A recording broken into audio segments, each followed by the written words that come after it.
अध्यक्ष महोदय, 246 करोड़ का गोबर का भुगतान हुआ, वो मंत्री जी के प्रशिष्ट के जवाब में आया है।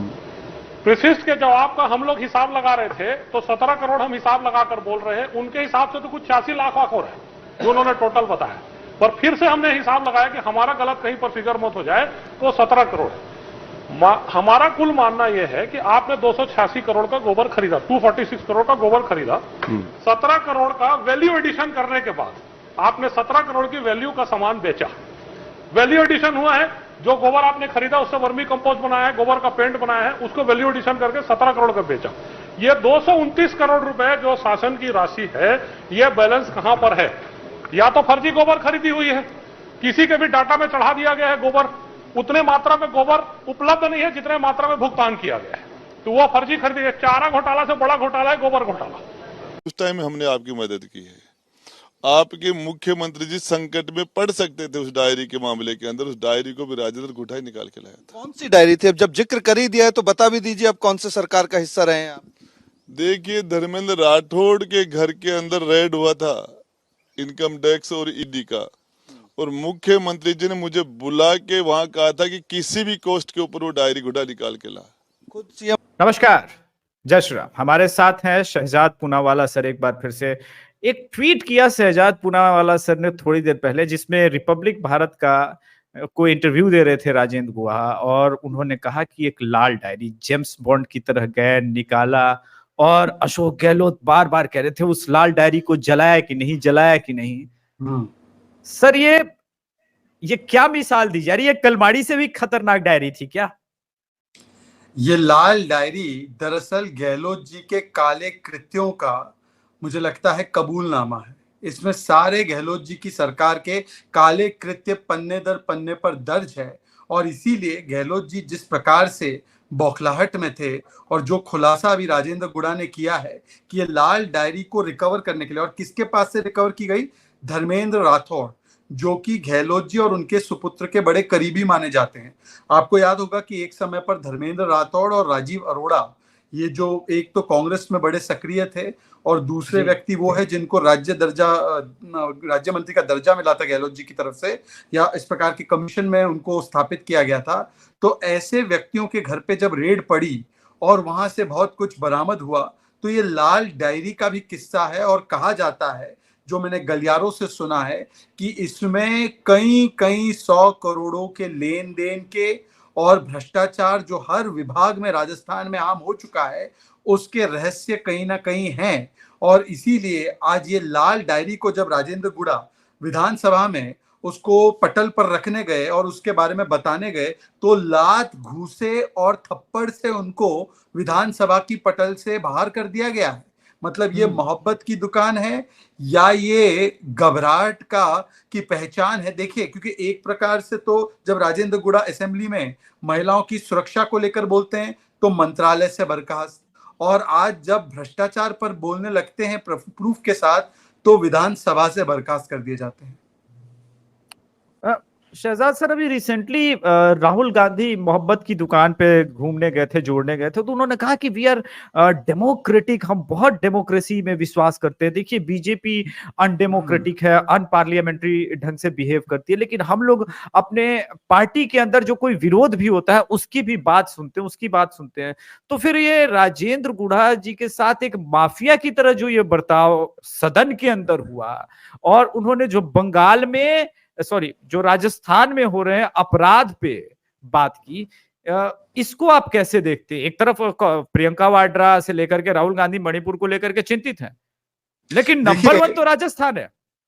बिल्कुल, महिला उत्पीड़न, महिला शोषण, दलित महिलाओं के ऊपर अत्याचार, इन सारी चीजों में अगर देखा जाए तो राजस्थान नंबर 1 पर है। और वहां पर बाकी सब तो छोड़ दो, वहां की खुद की विधायक कांग्रेस पार्टी की दिव्या मंदेरणा ये कहती है कि मेरी जान को ही खतरा है।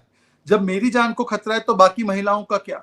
और विडंबना की बात यह है कि राजस्थान में एक मंत्री है शांति धारीवाल, वो कहता है कि रेप होना लाजमी है क्योंकि मर्दों का प्रदेश है, वो कैबिनेट में है। लड़की हूं, लड़ सकती हूं कहने वाले उसको कैबिनेट से नहीं निकालते।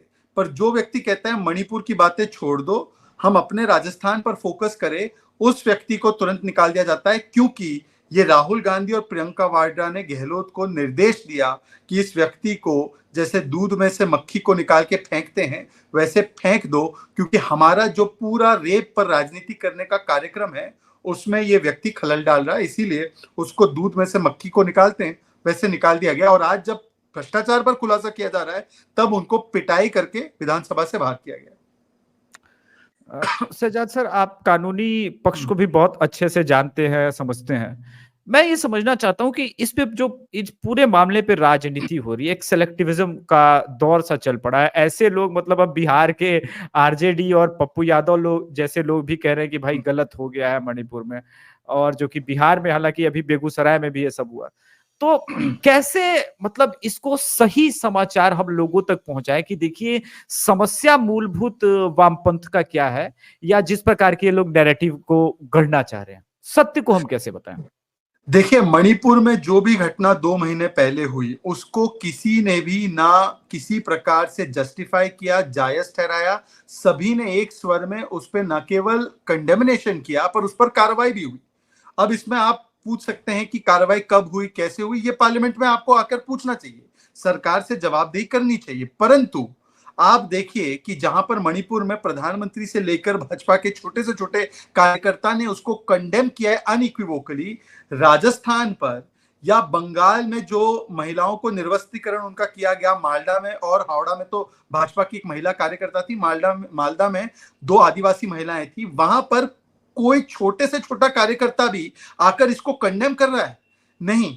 3 चीजें कह रहे हैं। एक तो कह रहे हैं कि भाई साहब इसको क्यों उठाने की जरूरत है, क्यों बेटियों की सुरक्षा मणिपुर में इंपॉर्टेंट है और राजस्थान, बंगाल, तमिलनाडु, पंजाब, यहां पर बेटियों की कोई जिंदगी की वैल्यू नहीं है क्या? दूसरी बात, यहां पर मणिपुर में किसी ने ये नहीं कहा फेक वीडियो है, किसी ने ये नहीं कहा कि नहीं आपने इस प्रकार से क्यों उठा लिया, हमने कहा कि कंडेमनेबल है। परंतु बंगाल में स्वयं मुख्यमंत्री क्या कहती हैं, ये वीडियो पुलवामा की तरफ फेक है, मतलब कि पुलवामा को भी फेक करके पाकिस्तान को क्लीन चिट देना। वहां की एक मंत्री है शशि पांजा, वो कहती है कितने कपड़े निकले, जितने भी कपड़े निकले, अब उसका राजनीति क्यों करना है? आप बताइए कि अगर कोई उत्तर प्रदेश का भारतीय जनता पार्टी का मंत्री ये कहता कि इस आदिवासी महिला की कितने कपड़े निकले, अच्छा इतने ही कपड़े निकले, ठीक है, अब जितने भी निकले इस पे क्यों राजनीति करनी? अगर ऐसा कोई खुदा ना खास्ता कोई भाजपा का मंत्री कह देता तो आज अब ये मोदी जी का भी इस्तीफा मांग लेते, योगी जी का भी इस्तीफा मांग लेते, पर आज अपने इस मंत्री के बयान पर, शशि पांजा के बयान पर एक भी बात कहने को तैयार नहीं। और तीसरी बात, जब हम बात करते हैं महिला सुरक्षा की, आप लड़की हूं लड़ सकती हूं की बात करते हैं, तो महिलाओं को क्यों बांटना है? आप आइए और जो भी बातें सुरक्षा को लेकर है महिलाओं की, सारी चीजों पर पार्लियामेंट में चर्चा होगी ना, पार्लियामेंट में सारी चीजों पर चर्चा होगी। आप उन राज्यों की विधानसभा में चर्चा कहां होने दे रहे हैं उन महिलाओं के विषय में?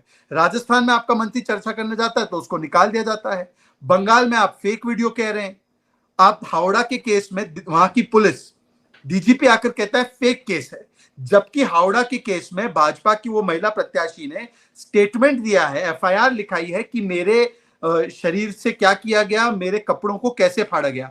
आमतौर पर तो हम महिलाओं की बातों का विश्वास करते हैं, दिल्ली में हो जाए या कहीं पर भी हो जाए, किसी भी केस में बंगाल में क्यों महिला की बात पर विश्वास नहीं, वहां पर पुलिस की बात पर विश्वास क्यों?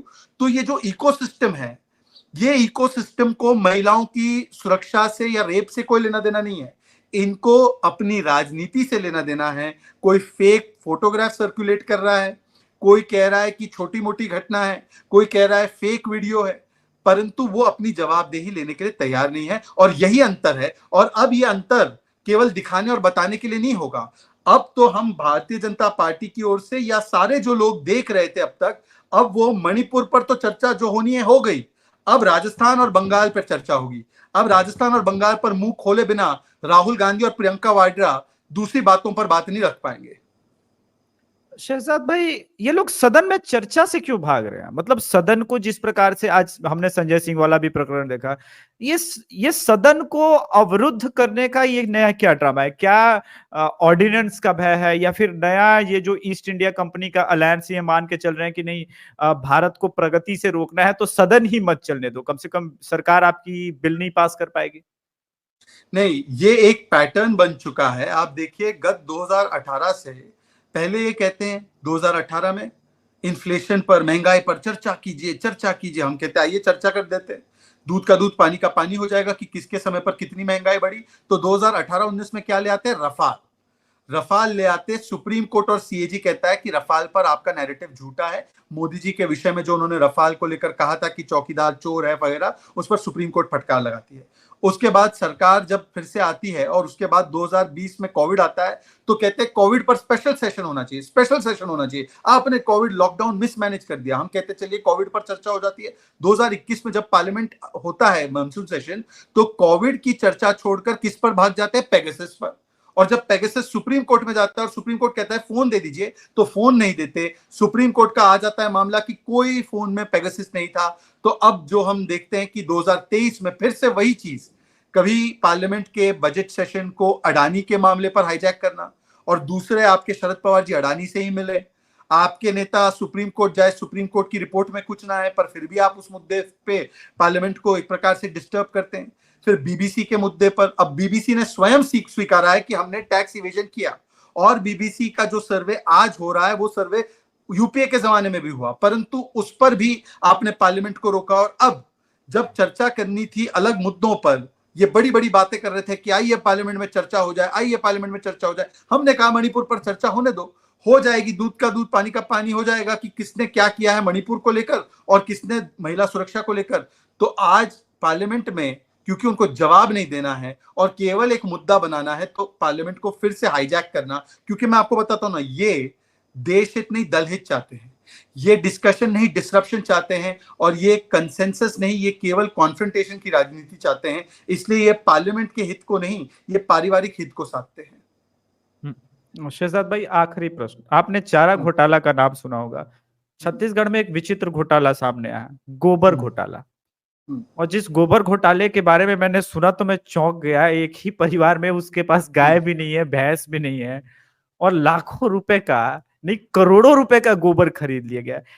सर, इस देश में चल क्या रहा है, मैं पूछना चाहता हूं आपसे भी। और चूंकि आप इतने बड़ी पार्टी से आते हैं, इस देश में मतलब इस प्रकार से अराजकता का माहौल बनेगा क्या? हम इनकम टैक्स हम लोग पे करते हैं, इतना मेहनत से पैसा करते हैं, मतलब कोई जवाबदेही किसी की नहीं है, और मीडिया इस बारे में बात भी नहीं कर रहा है। ऐसा लग रहा है जैसे छत्तीसगढ़ में गोबर घोटाले पे बात करने पे जो है करंट लग जाएगा। क्या हो क्या रहा है सर? छत्तीसगढ़ कांग्रेस पार्टी का कई वर्षों से एटीएम बन चुका है, और वहां पर आप अगर देखेंगे तो जैसे दिल्ली में लिकर स्कैम हुआ, उससे बड़ा लिकर स्कैम छत्तीसगढ़ में हुआ है। वहां पर कोल लेवी स्कैम हुआ है, वहां पर पैडी स्कैम हुआ है, और अब जो आज आपने बात की जिसका आपके सामने प्रमाण भी आ चुका है और उस वीडियो को भी चलाना, गोबर स्कैम में ये हुआ है कि सरकार ने तथाकथित लोगों से, जो लोग एग्जिस्ट करते नहीं करते, जिनके पास गाय हो ना हो, पेपर पे उन्होंने तथाकथित रूप से बड़े बड़े दामों पर गोबर तो खरीद दिखाई है, परंतु वो गोबर में से वो स्टॉक होगा या तो उसका पूरा हिसाब होगा।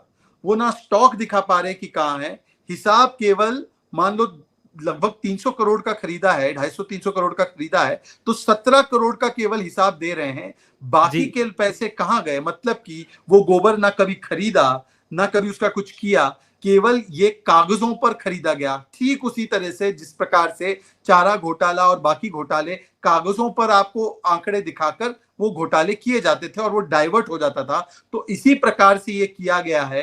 क्योंकि देखिए संगति ही ऐसी है, संगति एक लिकर स्कैम वाले के साथ है तो लिकर स्कैम यहां पर भी कर दिया, चारा घोटाले वाले के साथ है तो यहां पर गोबर घोटाला कर दिया।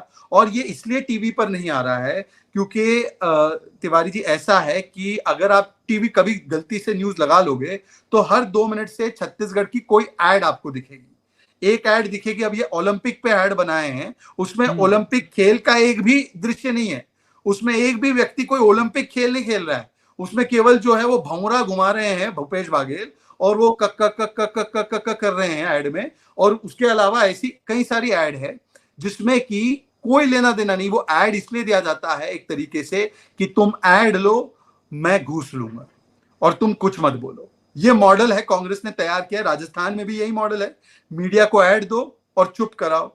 ये मॉडल के तहत कोई भी वाक्य पर चर्चा नहीं होती, जबकि हम इस पर बात उठाते हैं, तथ्य देते हैं, प्रेस कॉन्फ्रेंस करते हैं, परंतु जन जन तक हम इस बात को ले जा रहे हैं। गाय के गोबर में घोटाला, शराब में घोटाला, कोयले में घोटाला, चावल में घोटाला, घोटाले में घोटाला, इस प्रकार से ये घोटालेबाजों की सरकार है। एटीएम बनाकर रखा है इन्होंने छत्तीसगढ़ को पिछले 4.5 वर्षों से। धन्यवाद शहजाद भाई। दर्शकों से एक ही निवेदन है, ईस्ट इंडिया कंपनी ने मुझे नहीं लगता कि उतना लूटा होगा जितना कांग्रेस की इस नई नवेली ईस्ट इंडिया की, अब तो एक सामूहिक रूप से है भाई। अब आम आदमी पार्टी शामिल है, उसमें सर्टिफाइड लालू प्रसाद यादव शामिल है। तो अब देखते जाइए। और बाकी बिहार में जिस प्रकार से पुल गिर रहे हैं, आपको और मुझे कुछ कहने की आवश्यकता नहीं है, ग्राउंड रिपोर्टिंग हम सब देख रहे हैं। अच्छा है, इस ईस्ट इंडिया कंपनी के बारे में हम आगे भी बात करते रहेंगे। शहजाद सर, शो में आने के लिए बहुत बहुत धन्यवाद। जय श्री जय हिंद, जय भारत, जय श्री राम।